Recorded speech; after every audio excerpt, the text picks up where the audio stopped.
ধরুন আপনি এটিএমে গেলেন টাকা তুলতে এবং এটিএমে গিয়ে দেখলেন যে আপনার অ্যাকাউন্ট থেকে কোনো রকমভাবে কিছু কাজ হচ্ছে না।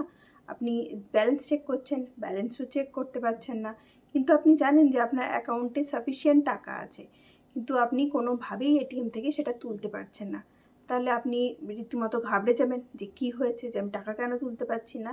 পরবর্তীকালে আপনি জানতে পারলেন যে আপনার অ্যাকাউন্টটি কোনো কারণে ফ্রিজ হয়ে গেছে। তো এই অ্যাকাউন্টে যে ফ্রিজ হয়ে গেছে, অ্যাকাউন্ট ফ্রিজ কাকে বলে, মানে অ্যাকাউন্ট ফ্রিজ কাকে বলে এটা জানাটা খুব ইম্পর্টেন্ট। ধরুন আপনি টাকা তুলতে পারবেন না অ্যাকাউন্ট ফ্রিজ হয়ে গেলে কোনো রকম ট্রানজ্যাকশান করতে পারবেন না।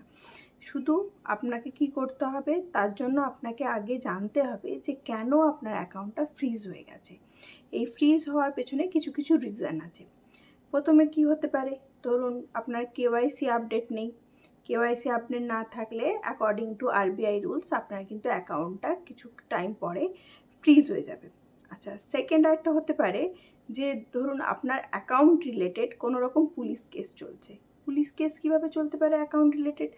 এটা কিভাবে চলে, ধরুন কোনো রকমভাবে কোনো ফ্রড ট্রানজ্যাকশান আপনার অ্যাকাউন্টে হয়েছে। ফ্রড ট্রানজ্যাকশান মানে আপনি কোনো ফ্রড করেছেন আমি সেটা বলছি না, কিন্তু আমার বক্তব্য হচ্ছে আপনার অ্যাকাউন্টে এমন কোনো অ্যাকাউন্ট থেকে আপনার অ্যাকাউন্টে টাকা এসেছে যে অ্যাকাউন্টটা অলরেডি ফ্রড বলে পুলিশের কাছে রেজিস্টার আছে। সেই ধরনের যদি অ্যাকাউন্ট থেকে টাকা এসে থাকে, কারণ এখন আমরা অনেক সব জায়গাতে আমরা ফোনপে ইউজ করি, আমাদের অ্যাকাউন্ট ইউজ করি। তো এতে কি হয়, কার ফ্রড আছে কিংবা কে ফ্রডলি মানে টাকা পেয়েছে সেটা আমাদের পক্ষে জানা সম্ভব নয়। তখন কিন্তু পুলিশের ইনস্ট্রাকশন অনুযায়ী ব্যাংক কিন্তু সার্টেন পার্সনের অ্যাকাউন্টটা ফ্রিজ করে দেয়। আচ্ছা, আর কখন হতে পারে, যদি কোর্ট কেস চলে। ধরুন আপনার অ্যাকাউন্ট রিলেটেড কোনো কোর্ট কেস চলছে, তখন কিন্তু ব্যাংক কোর্টের ডিরেকশানে অবশ্যই আপনার অ্যাকাউন্টটা কিন্তু ফ্রিজ করে দিতে পারে। এই ফ্রিজ হয়ে গেলে আপনি কি করবেন?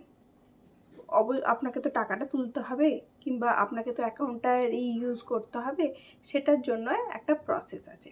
আপনি কি করবেন, ফার্স্টে ব্যাংকের কাছে গিয়ে একটা রিটেন কমপ্লেন নেবেন। রিজনটা নেবেন যে ব্যাংক কেন আপনার অ্যাকাউন্টটা সিজ করেছে, সেটার একটা রিজন নেবেন। রিজনটা নিলেন, নেওয়ার পরে যদি আপনার মনে হয় যে পুলিশ কেস করার কোনো রকম অন্য কোনো ব্যাপার নয়, শুধু ব্যাংকের কাছে কমপ্লেনটা যে রিজনে আপনার অ্যাকাউন্টটা ফ্রিজ হয়েছে সেটা যদি আপনি আপনার ব্যাংকে জানান, তাহলেই আপনার অ্যাকাউন্টটা আবার আনফ্রিজ হয়ে যাবে। তাহলে আপনি ব্যাংকে একটা চিঠি করতে পারেন। সেকেন্ড কী করবেন, যদি এই পুলিশ কিংবা কোর্ট থেকে অর্ডারের থ্রু আপনার যদি ব্যাংক অ্যাকাউন্টটা সিজ হয়, তাহলে কিন্তু আপনার কাছে দুটো ওয়ে। এক তো যদি আপনি নির্দোষ হয়ে থাকেন, আপনি কোর্টের কাছে গিয়ে অ্যাপ্লিকেশন করবেন অ্যাকাউন্ট আনফ্রিজের, তাহলে আপনার মামলা করার পরে আপনার কিন্তু অ্যাকাউন্টটা আনফ্রিজ হয়ে যাবে। আচ্ছা, আরেকটা হচ্ছে যদি আপনি কোনো রকম এই প্রবলেমে জড়িয়ে পড়েন যে কোনো ফ্রড অ্যাকাউন্ট থেকে আপনার অ্যাকাউন্টে ট্রানজ্যাকশন হয়েছে, তাহলে কিন্তু আপনাকে পুলিশের সাথে সহযোগিতা করতে হবে এবং আস্তে আস্তে আপনি যদি কিছু না করে থাকেন তাহলে কিন্তু আপনার অ্যাকাউন্টটা আনফ্রিজ করে দেওয়া হয়। এইসব লিগ্যাল টিপসের জন্য আমার চ্যানেলটাকে অবশ্যই সাবস্ক্রাইব করবেন এবং ভিডিওটি ভালো লাগলে একটা লাইক করবেন। নমস্কার।